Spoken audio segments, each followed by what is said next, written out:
θα σας πω, που το μάθαμε παιδιά, ένα μύθο θα σας πω, που το μάθαμε παιδιά.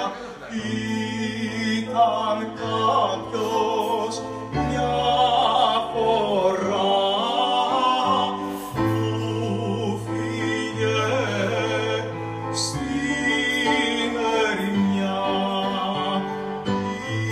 Ήταν κάποιος μια φορά που φύγε στην ερημιά.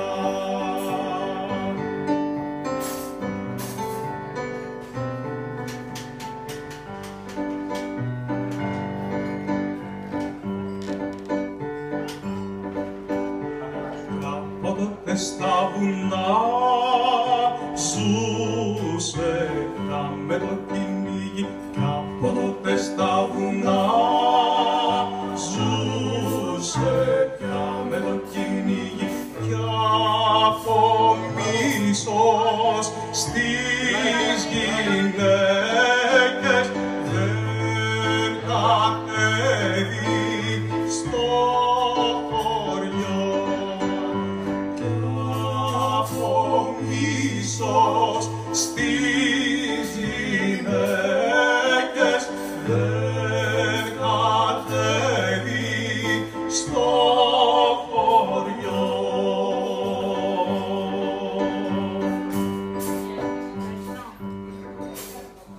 Για το μύθο που μας λέτε, άλλο μύθο θα σας πω. Για το μύθο που μας λέτε, άλλο μύθο θα σας πω. Ήταν κάποιος μια φορά δίχως σπίτι και γωνιά. Ήταν κάποιος μια φορά δίχως σπίτι και γωνιά.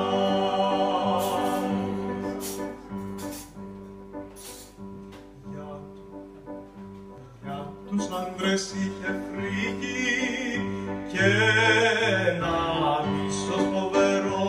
Για τους άντρες είχε φρίκη και ένα μίσος φοβερό. Κι όμως όλες τις γυναίκες τις αγάπαγε θαρώ. Κι όμως όλες τις γυναίκες